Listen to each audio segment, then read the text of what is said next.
오늘 하나님께서 우리에게 주신 말씀 오바댜 1장 1절부터 16절까지의 말씀입니다.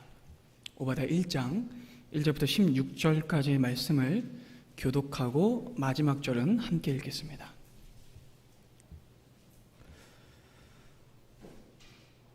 오바댜의 묵시라. 주 여호와께서 에돔에 대하여 이와 같이 말씀하시니라. 우리가 여호와께로 말미암아 소식을 들었나니 곧 사자가 나라들 가운데에 보내심을 받고 이르기를 너희는 일어날지어다. 우리가 일어나서 그와 싸우자 하는 것이니라.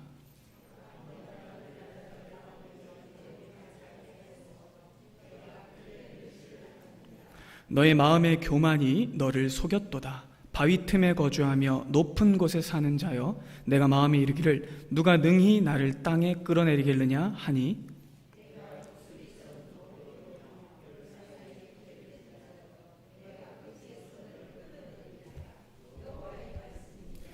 혹시 도둑이 내게 이르렀으며 강도가 밤중에 내게 이르렀을지라도 만족할 만큼 훔치면 그치지 아니하였겠느냐. 혹시 포도를 따는 자가 내게 이르렀을지라도 그것을 얼마쯤 남기지 아니하였겠느냐. 내가 어찌 그리 망하였는고.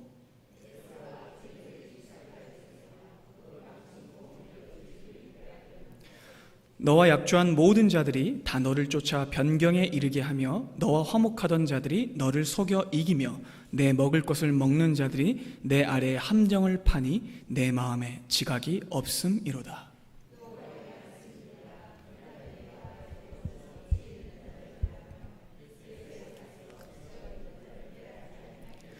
드마나 내 용사들이 놀랄 것이라. 이로 말미암아 에서의 산에 있는 사람은 다 죽임을 당하여 멸절되리라.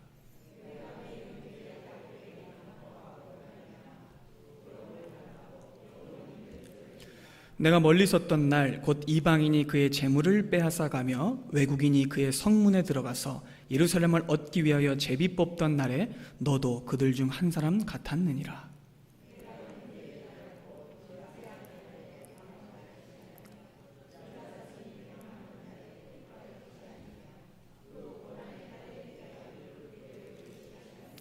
내 백성이 환난을 당하는 날에 내가 그 성문에 들어가지 않을 것이며 환난을 당하는 날에 내가 그 고난을 방관하지 않을 것이며 환난을 당하는 날에 내가 그 재물에 손을 대지 않을 것이며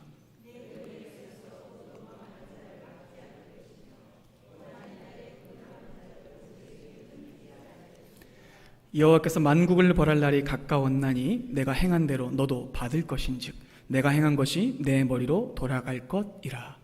너희가 내 성산에서 마신 것 같이 만국인이 항상 마시니 곧 마시고 삼켜서 본래 없던 것 같이 되리라. 아멘. 매주 수요일 말씀을 전하고 있는데 본문을 정하고 연구하는 일이 쉽지 않습니다. 생각과 염려는 늘 앞서 갑니다. 설교를 준비하는 중에도 다음 주에는 또 어떤 말씀을 전할까? 그 다음 주는 또 어떤 말씀을 전할까? 늘 거룩한 부담과 고민을 가지고 있습니다. 그렇게 고민하고 기도하다가 성도님들께 작금의 상황과 유사한 시대에 쓰여졌지만 비교적 낯선 본문들, 그런 본문들을 차분히 전해보자는 마음이 들었습니다. 그래서 마음을 정했습니다. 소선지서 설교를 해보자. 소선지서 시대의 상황은요, 여러분 오늘날과 아주 유사합니다. 국가적인 재난과 이상기후, 그리고 강대국들의 점점 거세지는 갈등들, 사회적인 불안과 전 세계를 쓰는 질병의 위협 등은 오늘날의 상황과 크게 다르지 않습니다. 그때 하나님께서는 불안과 어둠의 시대에 갇혀서 두려워 떨던 하나님의 백성들에게 선지자들을 보내셨고 하나님의 말씀을 전하셨습니다.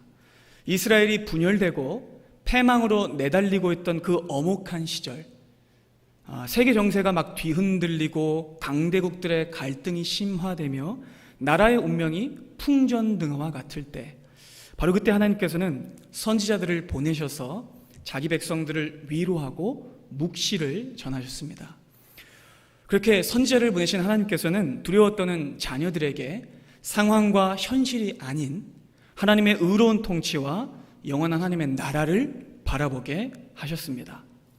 정치나 외교, 그런 사회적인 해답보다는 하나님을 향한 믿음을 먼저 구하라고 말씀하셨습니다. 그 신실하신 말씀을, 그 실패하지 않는 역사를, 그 영원한 구원을 함께 목도하길 바랍니다. 이 시간을 통해서 여러분 개인뿐만이 아니라 이 대한민국과 온 세계를 붙들고 구원을 이루어 가시는 하나님의 하나님 되심을 확인하게 되고 큰 위로와 기쁨 얻게 되기를 바랍니다. 그리하여 대망의 첫 책은 오늘 본문인 오바댜서입니다. 구약 성경 전체에서 제일 짧은 책입니다. 좋으시죠? 안 좋으세요? 짧은 거 여러분 좋아하시잖아요. 여러분 오바댜서는요 한 장입니다. 근데 한 장이고 21절밖에 되지 않지만 결코 우습게 볼 책이 아닙니다. 오바댜서는 여러분 어떤 면에서는 다른 모든 선지자의 축소판이라고 할 수도 있어요. 그 안에 성경신학과 구속사 전체의 핵심들이 농축되어 담겨 있기 때문입니다. 참으로 깊죠. 오바댜라는 이름은요 오베드 야훼, 그래서 여호와의 종, 여호와의 사자라는 뜻입니다. 굉장히 흔한 이름인데요, 이 오바댜라는 이름을 가진 사람이 구약 성경에 무려 13명이나 등장해요. 흔한 이름이죠. 하지만 여러분 오바댜가 저자의 이름이 아닐 가능성이 매우 큽니다. 왜냐하면 저자인 오바댜에 대한 어떤 배경 정보도 등장하지 않기 때문이죠. 출생지가 어딘지, 지파는 어디 지파 출신인지, 아버지는 누군지 그런 설명이 하나도 없어요. 단순히 오바댜의 이름만 벼랑간 등장합니다. 게다가 여러분 구약시대는요 선지자를 다른 말로 부를 때 오바댜라고 불렀어요. 이해가 되시죠 여러분? 여호와의 종, 여호와의 사자, 그러니까 선지자를 오바댜라고 불렀다고요. 그렇기 때문에 오바댜가 저자의 이름이 아닐 가능성이 매우 큽니다. 오바댜는 책을 기록한 이 선지자의 신분과 정체에는 별로 관심이 없어요. 오직 메시지만 집중 조명합니다. 그러니까 오바댜서는 오바댜라는 이름을 가진 선지자가 쓴 책이라기보다는 하나님의 종으로 부름받은 한 선지자가 자기 이름을 감추고 하나님의 말씀만 강력하게 전달하는 것이, 바로 그렇게 보는 것이 타당합니다. 게다가 여러분 오바댜서는요 쓰여진 시기도 정확하게 구별할 수가 없어요. 학자들의 연구에 의하면 분열왕국 시대부터 남유다 멸망 시대까지 무려 추측 연대가 300년 사이예요. 쉽지 않죠 여러분. 어쨌든 여러분 이 오바댜서는요 에돔의 멸망이라는 주제를 가지고 하나님의 심판을 강력하게 선포합니다. 에돔이 오래도록 하나님께 범죄했고 죄를 돌이키지 않았으며 하나님의 자비와 오래 참으심을 하찮게 여겼기 때문입니다. 그 패역한 나라에 대한 심판이 어느 무명 선지자를 통해 예언되는 거예요. 그 잘난 나라가 무명의 선지자로부터 심판 예언을 받게 되는 것이죠. 에돔은 자기들의 자랑했던 만큼 큰 심판을 받게 될 것입니다. 그렇다면 여러분 에돔이 어떤 나라인가, 그것을 좀 살펴봐야겠죠. 사실 그 에돔과 이스라엘 사이의 악감정은요 그 뿌리가 아주 깊습니다.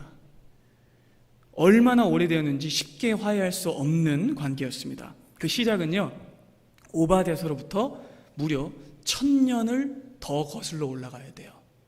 바로 창세기까지 올라갑니다. 오랫동안 불임했었던 이삭의 아내 리브가, 그래서 이삭은 하나님께 기도합니다. 창세기 25장 21절입니다. 이삭이 그의 아내가 임신하지 못함으로 그를 위하여 여호와께 간구하매 여호와께서 그의 간구를 들으셨으므로 그의 아내 리브가가 임신하였더니, 하나님의 응답을 받아서 리브가가 늦게 아이를 임신하게 됩니다. 그런데 여러분 이상한 일이 벌어져요. 뱃속에 싸움이 있는 겁니다. 들고 치고 막 난리가 났어요.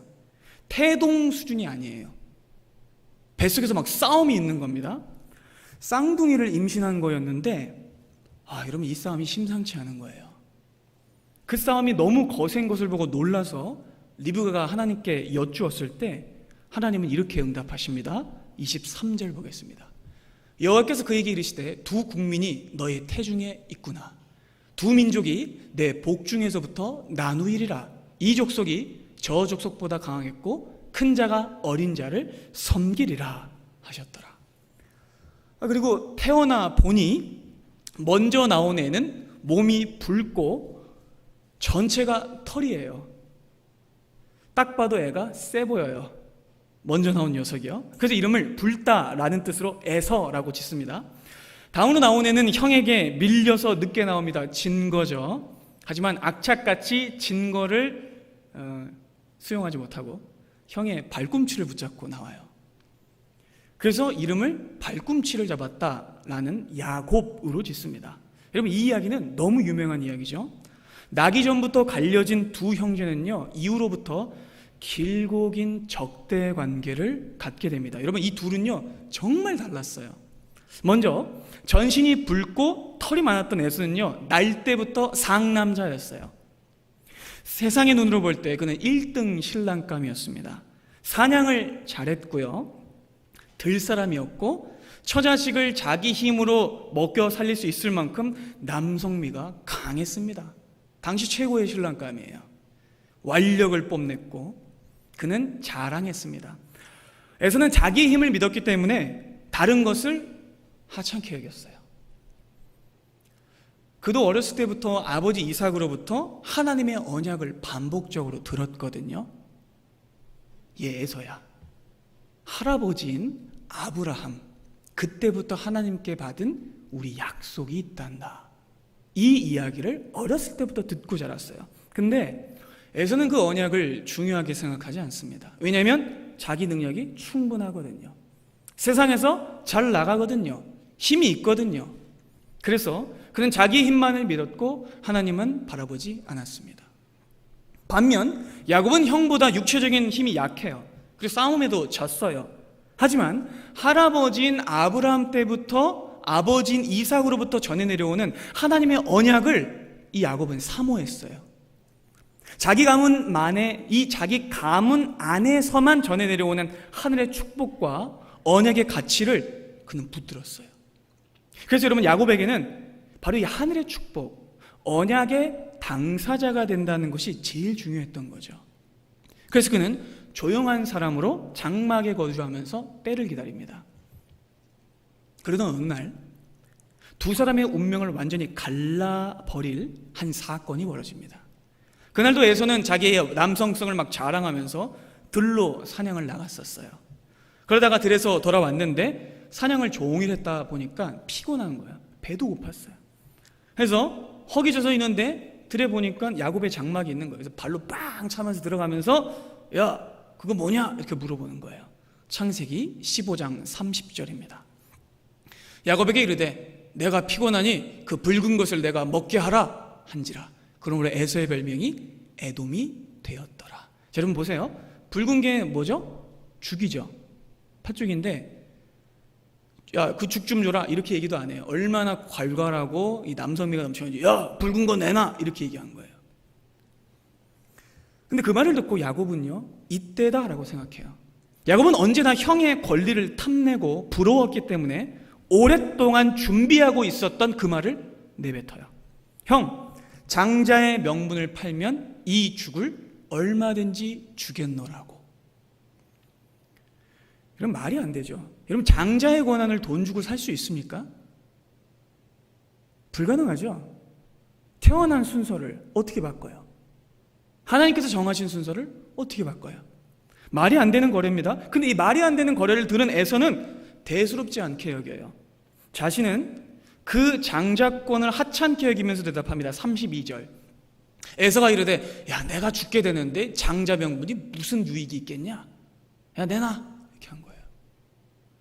에서는 자기 배고픔 때문에 하늘로부터 받은 축복을 아무런 꺼리낌 없이 냅다 팔아버려요. 마치 태초에 아담과 하와가 하나님의 말씀과 축복을 버리고 선악을 알게 하는 그 나무 실과를 따먹었던 것과 똑같이요. 음식으로 하나님의 말씀을 바꿉니다. 세상에 먹을 것을 취하죠. 그래서 여러분 신약의 히브리서는요 이 사건을 무서운 말로 결론 짓습니다. 히브리서 12장 16절입니다. 음행하는 자와 혹 한 그릇 음식을 위하여 장자의 명분을 판 에서와 같이 망령된 자가 없도록 살피라. 무서운 말씀입니다. 그는요 한 끼 식사를 하나님의 축복과 맞바꿔요. 그는 자신의 생명을 책임지는 것이 다만 이 한 끼 식사인 줄 생각했어요. 그러나 생명을 책임지시는 분은 하나님이셨습니다. 음식이 아니었어요.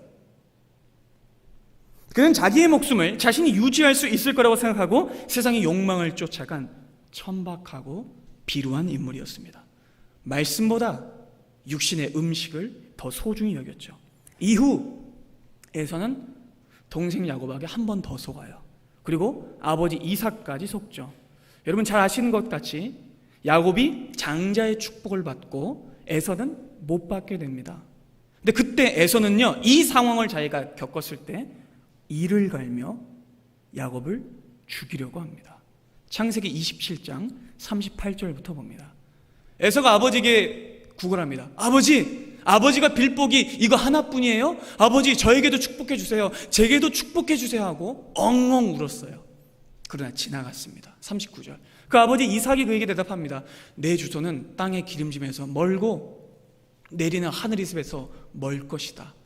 너는 칼을 믿고 생활하겠고 너의 아우를 섬길 것이며 네가 매임을 벗을 때에는 그 멍에를 내 목에서 떨쳐버리라 하였더라. 41절입니다. 그의 아버지가 야곱에게 축복한 그 축복으로 말미암아 에서가 그때부터 야곱을 미워하며 심중에 말합니다. 아버지가 돌아가실 때가 가까웠으니 반드시 동생놈을 죽이겠다. 결국 여러분 에서는요 가인과 똑같은 길을 갑니다. 자기가 하나님을 하찮게 여기고 자기가 제사를 잘못 드려놓고는 하나님이 내 제사를 받지 않았다고 불평했던 것처럼, 그리고 동생에게 모든 원망을 쏟아부으며 그를 죽이려 했던 것처럼 똑같이 에서도 동생을 죽이려고 합니다. 그런데 여러분 이 행위는요 단순한 사적 증오를 넘어서는 무시무시한 일이었어요. 그것은 왜냐하면 하나님의 구원 계획을 무너뜨리는 일이었기 때문입니다. 야곱이 죽게 되면요 여러분 예수 그리스도께서 오실 수 없어요. 깨달으십니까 여러분? 그러니 여러분 단순하게 볼 수 없는 일인 것이죠. 에서는요 자기가 하나님을 하찮게 여기놓고는 자기가 장자권을 쉽게 팔아넘겨 버리고는 그 잘못을 인정하지 않고 언약의 후손을 죽이고 그리스도께서 오시는 길을 끊어버리려고 하는 것입니다. 온 인류의 구원을 막고 하나님의 나라를 망쳐버리려고 하죠. 복수야 분노에 눈이 먼 에서는요 그 이후로부터 계속해서 이스라엘과 야곱을 대적합니다. 처음에는요 조금 엇나간 것 같았는데 아니요, 시간이 지날수록 그는 점점 더 하나님으로부터 멀어집니다. 여러분 이렇게 형성된 형제 사이의 적개심은요 긴 시간이 흘러서 이 두 민족이 나라가 됐을 때도 유지됩니다. 이후에서는요 점점 이동해서 사해 남쪽의 험한 산악 지역인 세일산에 정착을 합니다. 이곳이 여러분 에돔으로 불리는데요 어딘지 지도를 함께 보겠습니다. 그럼 잘 보이세요? 네, 조금 밑으로 내려가 주세요. 네, 좋습니다. 조금 더요. 여러분 사해 보이시죠? 이 사해 밑에 뭐라고 써있죠? 에돔. 네, 저기가 에돔 지역이에요. 다음 보겠습니다. 사해 바로 밑인 세렛 협곡에서부터 무려 저기 맨 밑에 있는 아카바만까지 160km 가까이 이 종으로 되어 있고 폭은 64km 정도 돼서 요단 동편 중에 제일 넓은 지역입니다. 오늘날의 요르단이에요. 오늘날의 요르단. 특별히 여러분 이 에돔 지역은요 매우 복잡하고 험준한 산악 광야 지역이었는데요. 다음 사진 볼까요? 여러분 여기가 요르단 지역입니다. 굉장히 협곡이죠. 정말로 기름지지 않죠. 자, 여러분 근데 여기는 토양은 척박했지만 구리와 쇠가 많이 났어요. 그래가지고 그것으로 무역해 먹고 살았고, 하나 더 이 에돔 사람들이 자랑하던 것이 있었는데 이 에돔 지역을 지나가는 중요한 무역로가 하나 있었습니다.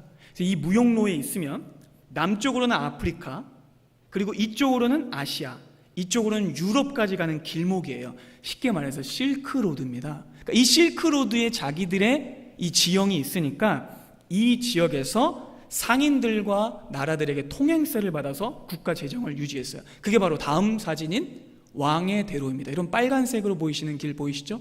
조금 확대해 주시겠어요? 네. 이게 바로 이제 이집트부터 이렇게 쭉 올라오는 왕의 대로입니다. 근데 여러분, 이 왕의 대로가 또 한 번 사건을 일으키는데요. 출급한 이스라엘 백성들이 광야를 지나서 가나안으로 들어가는 바로 그 시점이었어요. 모세가 에돔 왕에게 사신을 보내서 부탁을 합니다. 왕의 대로로 좀 지나가게 해달라. 에돔 왕은 어떻게 대답할까요? 민수기 20장 14절입니다. 모세가 가데스에서 에돔 왕에게 사신을 보냅니다. 근데 그때 17절부터 보겠습니다. 청하건대 우리에게 당신의 땅을 지나가게 해주십시오. 우리가 밭이나 포도원으로 지나지 않고 우물물도 마시지 않고 왕의 큰 길로만 지나가고 당신의 지경에서 나가기까지 왼쪽이나 오른쪽이나 치우치지 아니할 것입니다. 그렇게 전달하죠. 다음 보겠습니다. 에돔 왕이 근데 이렇게 대답합니다. 너는 우리 가운데로 지나가지 못한다. 내가 칼을 들고 나가 너를 대적할 것이다. 이스라엘 자손이 이르되 우리가 큰 길로만 지나갈 겁니다. 우리나 우리 짐승이 당신의 물을 만약에 마시면 물값을 내겠습니다. 도보로 그냥 조용히 지나가겠습니다. 합니다. 근데 그때 여전히 에돔 왕이 이렇게 대답합니다. 내가 많은 백성을 거느리고 나와서 강한 손으로 막을 거다. 이렇게 하는 거예요. 그래서 에돔 왕이 이같이 이스라엘이 그의 영토로 지나감을 용납하지 아니하므로 이스라엘이 긴 길로 돌아가게 됩니다. 그리고 여러분, 그 결과 이스라엘은 큰 죄악을 겪게 되죠. 에돔은요, 이후에도 출애굽한 자기의 형제 이스라엘을 돕지 않았고 오히려 이렇게 말합니다. 내 길로 지나가면 전쟁이야. 이렇게 말했던 거예요. 언약 백성의 행로를 막아버리죠. 에돔은요, 이렇게 악하게 행동했고 형제를 무시했으며 피곤에 지친 자를 돌보지 않았습니다. 그는 책망받아 마땅합니다. 하지만 그럼에도 불구하고 여러분, 하나님은요 기회를 주셨어요. 왜냐하면 그도 이삭의 아들 족속이었기 때문입니다. 하나님은 신명기 23장에서 이렇게 말씀하셨어요. 너는 에돔 사람을 그래도 미워하지 말아라. 그는 너의 형제이다. 애굽 사람도 미워하지 말아라. 내가 그의 땅에서 객이 되었음이니라. 하나님은 에돔이 계속해서 악을 행했음에도 은혜를 베푸셨어요. 그의 악을 넘어가 주셨어요. 하지만 에돔은요 그것도 몰랐고 계속해서 악행을 저지릅니다. 이스라엘이 이후에 가나안을 겨우 정복을 합니다. 근데 그때도 에돔과 끊임없이 싸웠어요. 이 남쪽 지방에 있는. 그래서 사울 시대에 에돔과 싸웠고 다윗 왕이 에돔과 싸웠습니다. 그리고 이후에 이스라엘이 국가가 갈라지죠. 솔로몬 이후에 나라가 남과 북으로 갈라졌는데 그때도 에돔은 계속해서 이스라엘을 괴롭혔어요. 남유다의 여호사밧 왕 때에 에돔이 쳐들어왔고요. 그리고 여호람 왕 때에 또다시 침략합니다. 그리고 여러분, 나중에는요 기원전 586년 남유다가 완전히 바벨론에게 망할 때 그때 여러분 에돔이 같이 쳐들어왔어요. 그러니까 여러분, 에돔은요 단 한 번도 이스라엘의 편을 들지 않았고 언제나 이스라엘을 적으로 생각했어요. 여러분 생각해 보세요. 처음에서는 은혜 받은 자였어요. 그는 약속의 가정에서 태어난 사람이었어요. 하나님을 아는 사람이었습니다. 하지만 그는 하나님이 아닌 세상을 더 좋아했어요. 하나님을 하찮게 여겼고 언약을 저버렸으며 자기의 형제를 오랫동안 괴롭혔던 악인이었습니다. 그는 뼛속까지 물질주의와 세속주의에 물든 사람이었죠. 그래서 여러분, 하나님께서는요 이 오래도록 지속되어 온 에돔의 이 망령된 행실을 더 이상 참지 않으시고 그를 심판하겠다고 말씀하시는 겁니다. 여러분, 근데 본문은 놀랍게도요 딱 한마디로 시작합니다. 오바다의 묵시라고 시작하죠. 그리고는 곧바로 에돔의 멸망과 심판을 선언하는데, 여러분 이 점이 중요합니다. 왜냐하면 심판이 먼저 선언된다는 이유는 하나님이 심판관이 되신다는 뜻이기 때문입니다. 이미 판결이 내려진 거예요. 주문이 먼저 선포되고 그 이유가 따라오는 것입니다. 바로 이 지점에서 하나님의 절대 왕권과 온 세계의 심판관 되심이 드러나는 것이죠. 여러분, 에돔이 심판하는 첫 번째 이유입니다. 에돔은 교만했습니다. 본문이 여러분 가장 중점적으로 꾸짖고 있는 에돔의 죄는요, 그들의 교만입니다. 에돔은요, 하나님을 두려워하지 않았고 자기 자신의 힘만을 스스로 숭배한 교만의 나라였습니다. 에돔은요, 아까 봤듯이 사해 남부부터 이어지는 고지대 바위 협곡에 자리 잡고 있었는데요, 여러분 이 협곡이 무려 1.6km나 이어졌어요. 그리고 가장 높은 지역은 1000m가 넘었습니다. 대단하죠? 얼마나 정복하기 힘든 지역이었는지 에돔이란 나라가 건국된 후에 한 번도 외세 침략을 받아본 적이 없어요. 천의 요새였기 때문이죠. 그래서 오만했고 자기 힘을 믿었던 겁니다. 잠시 사진 보겠습니다. 그럼 여기가 페트라입니다. 이 요르단 그 지방이에요. 이 지방이 여러분 저 위에서 바라보는 것처럼 굉장한 협곡이 위치하고 있어요. 다음 사진 보겠습니다. 여기를 들어가려면 이런 지역을 지나가야 돼요. 대단하죠, 여러분? 다음 사진 보겠습니다. 그러니까 여러분 여기 위에서 불을 끄거나 아니면 어둡게 하거나 위에서 화살과 기름, 이 끓는 기름 같은 걸 쏟아부으면 아무도 여기에 쳐들어올 수가 없는 거예요. 대단한 협곡 지역이었습니다. 그래서 이들은 자기들의 협곡을 뭐라고 불렀냐면 독수리 요새라고 불렀어요. 그들은 언제나 자신들의 협곡과 성과 지리적 이점을 자랑하면서 언제나 우리는 멀쩡해, 우리는 절대로 침략 안 받아 라고 자랑했던 것이죠. 그러나 하나님께서 더는 자비를 베풀지 않으실 겁니다. 3절부터 4절 보겠습니다. 너의 마음의 교만이 너를 속였도다. 바위 틈에 거주하며 높은 곳에 사는 자여, 네가 마음이 이르기를 누가 감히 나를 땅에 끌어내리겠느냐. 하지만 네가 복수리처럼 높이 오르며 별 사이에 깃들지라도 내가 거기서 너를 끌어내리리라. 여호와의 말씀이니라. 여러분 이해가 되시죠? 그러나 이제는 저들이 아무리 자랑했을지라도 하나님이 저들을 독수리 성체에서 끌어내리실 겁니다. 그들의 자랑의 날은 끝났습니다. 그들이 아무리 땅의 요새를 자랑하고 자신들의 안전을 자신했을지라도 이제는 소용이 없습니다. 왜요? 하나님이 끌어내리실 것이기 때문입니다. 하나님 앞에서는 그 어떤 요새도 그들을 보호할 수 없습니다. 하나님께서 바람 한번 부시면 다 날아갈 거예요. 그토록 위용을 자랑하던 그 옛날 애굽의 병거들도 하나님의 콧김 한 방에 다 날아갔습니다.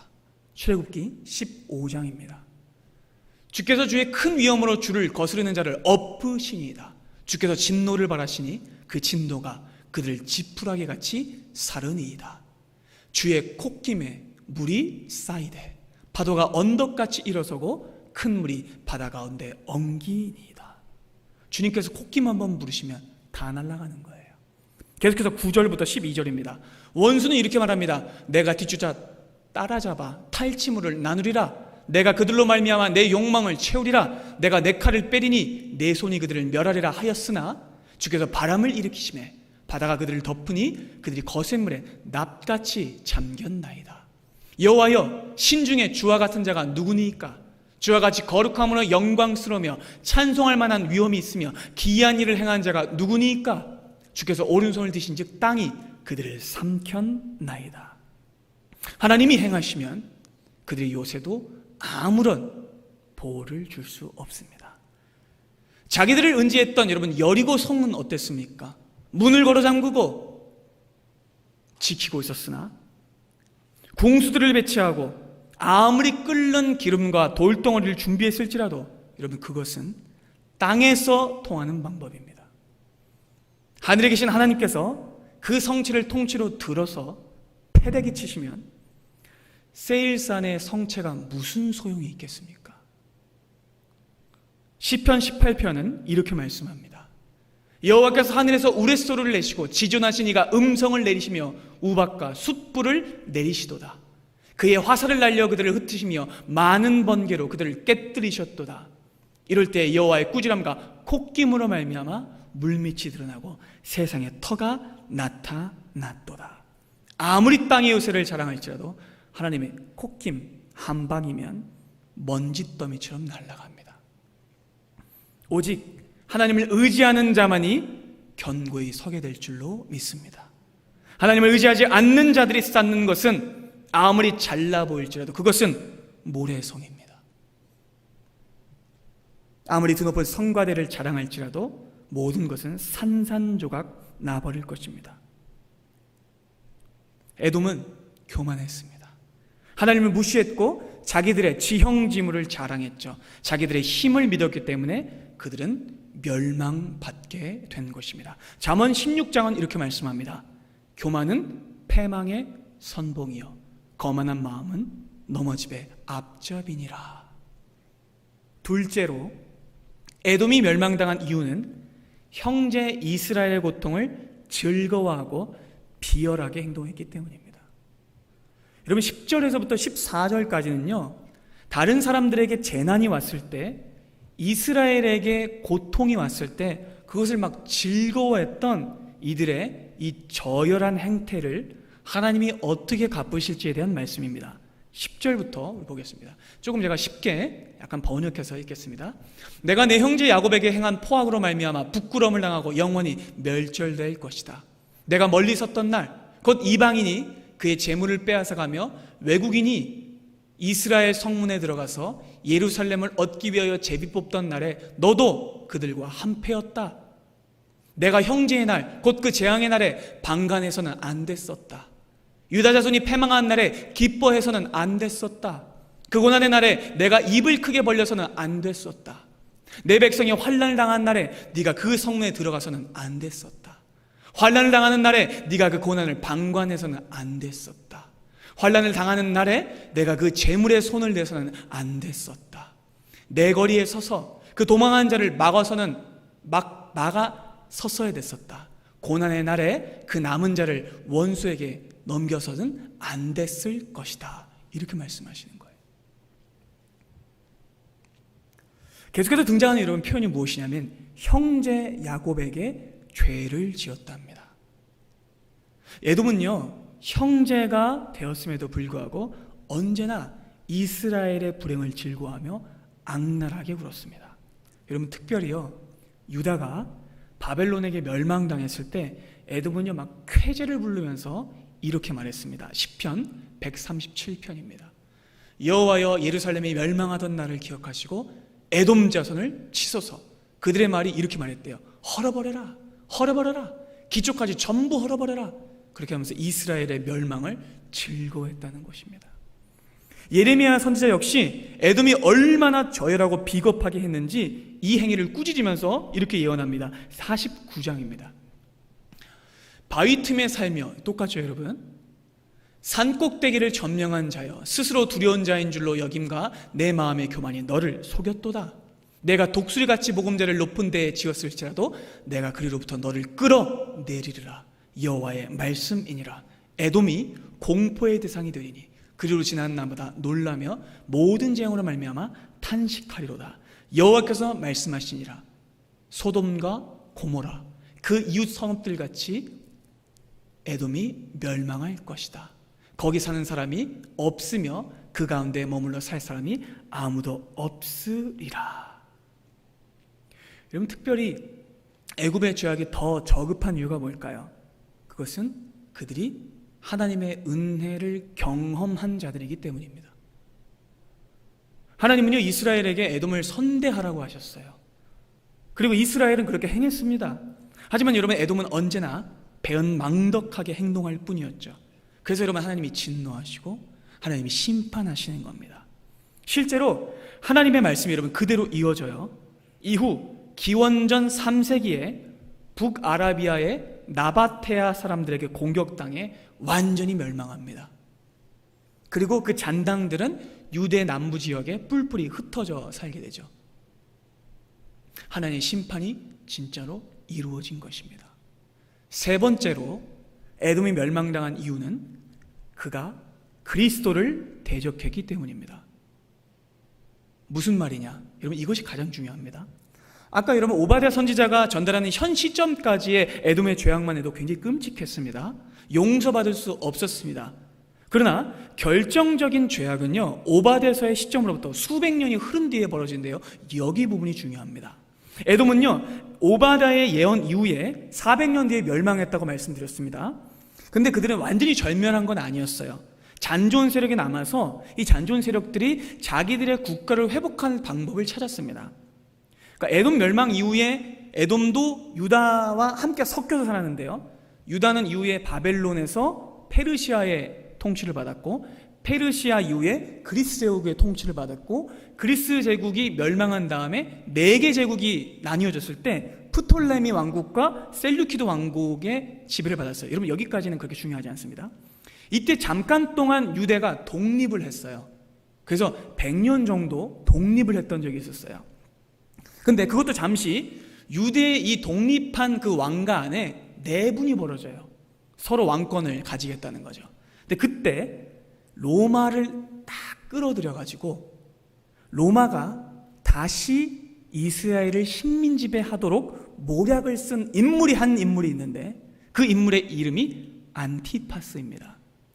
그리고 이 안티파스가 아주 정치적인 계산을 해서 지속적인 로비와 청탁을 통해 유다 지방의 지배권을 로마 황제에게 받아내요. 그리고 이 사람의 아들이 그 유명한 헤롯입니다. 여러분, 깨달아지시나요? 여러분, 헤롯이 한 가장 악랄한 짓이 무엇일까요? 예수님을 죽이려고 한 짓입니다. 자신의 세상 왕권을 지키기 위해 온 인류를 구하기 위해 오신 하나님의 나라 왕 예수 그리스도를 죽이려고 하죠. 헤롯은 그래서 베들레헴에 난 아이 2세 이하로 다 죽입니다. 미친 짓이죠. 에돔은 여전히 하나님의 백성을 죽이려고 할 뿐만 아니라 심지어는 누구를 죽이려고 했어요? 그리스도를 죽이려고 한 거예요. 그것은 여러분 다만 한 명의 왕손을 죽이려고 한 것이나 단순한 정치적 암투가 아니었습니다. 그것은 하나님을 대적한 것이며 그리스도를 살해하려 한 것이고 온 우주적 구원을 망치려고 한 것이며 궁극적으로 하나님과 정면으로 대적한 마귀짓이었던 겁니다. 깨달으십니까, 여러분?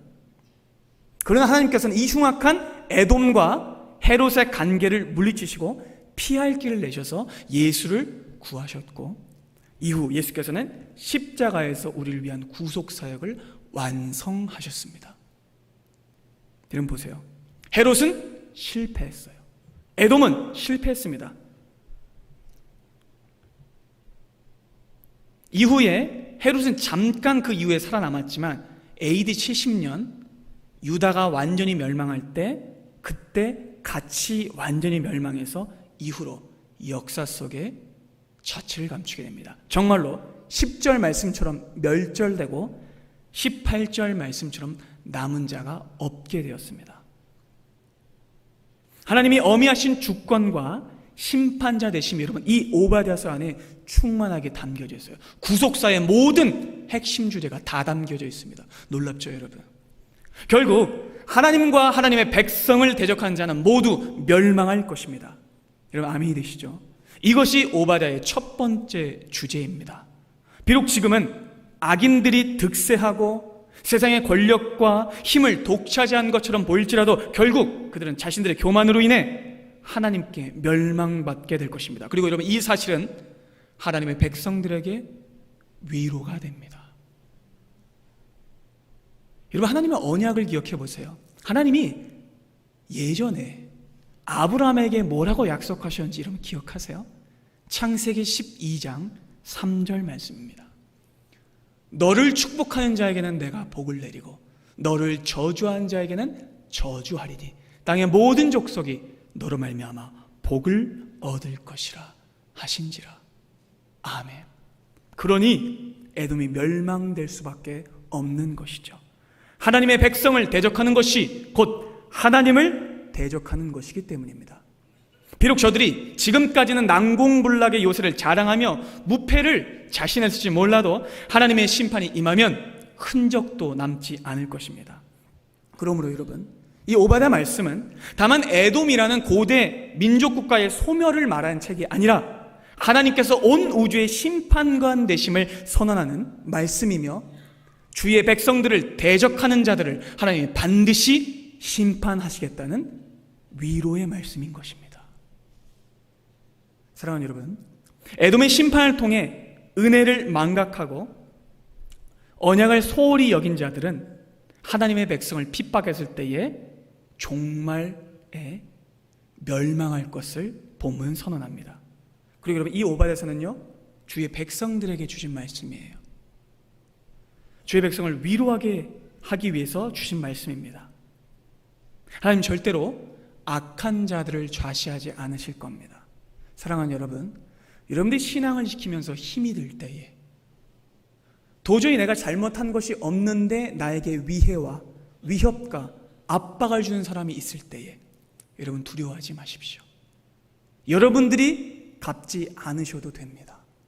하나님이 갚아주실 겁니다. 하나님의 때에 그것을 믿으시기 바랍니다. 이것이 오바댜가 오늘 우리에게 주는 명예와 위로입니다. 악인의 심판은 성도에게 오늘의 환난과 고난을 이기는 힘이 됩니다. 하나님의 백성인 여러분, 우리는 이 땅에서 잠깐 어려울지라도 악인들이 우리를 괴롭힐지라도 우리의 신앙을 짓밟을지라도 일희일비할 필요 없어요. 때가 되면 우리의 백인 하나님께서 주의 날에 우리를 학대한 그 악인들을 이자까지 쳐서 남김없이 갚아주실 것이기 때문입니다. 이것을 믿으시기 바랍니다. 여러분들이 개인적인 사적 복수를 하실 필요가 없습니다. 하나님이 모든 것을 다 갚아주실 줄로 믿습니다. 이 말씀이 혹 여러분들이 형제 같은 이에게 까닭없는 고난과 어려움을 겪고 있다면 위로를 주는 말씀 되기를 소망합니다. 가장 가까운 사람 여러분들을 못 살게 굴 때 두려워하지 마십시오. 하나님이 여러분들을 위로하시고 대적을 멸망시키실 것입니다. 또한 여러분, 이 말씀은요 위로뿐만이 아니라 우리에게 경계도 됩니다. 하나님을 거역하는 모든 개인과 나라는 심판받을 것입니다. 여러분들은 어떻습니까? 언약 가문의 출신이라고 하면서 하나님을 안다고 하면서 세상의 권세와 물질적인 가치를 쫓거나 자랑하는 모습을 가지고 있지는 않습니까? 만약 여러분 안에 이 에돔과 같은 교만과 악독함이 있다면 속히 버리고 회개하며 하나님 앞에 온전하게 서게 되기를 소망합니다. 사랑하는 여러분, 세상의 것을 신뢰하지 마십시오. 육적인 것을 자랑하지 마십시오. 땅의 것을 자랑하는 자는 비록 여기선 잠깐 뭔가를 얻을 수 있을지 몰라도 주님 다시 오시는 그날에는 아무것도 없이 파산된 상태로 멸망과 심판으로 던져지고 말 것입니다. 대적의 멸망과 죽음은 성도에게는 각성하게 하는, 허리끈을 놓이게 하는 지점입니다. 나는 에돔과 같은 모습을 가지고 있지 않은가? 깊이 살피고 돌아보셔서 오늘 이 말씀이 여러분들에게 위로가 되며 또한 나의 에돔 같음을 돌아보게 하고 주님 앞에 진정 회개하게 하며 하나님의 백성으로 올바르게 살게 하는 생명의 말씀 되기를 소망합니다. 기도하겠습니다.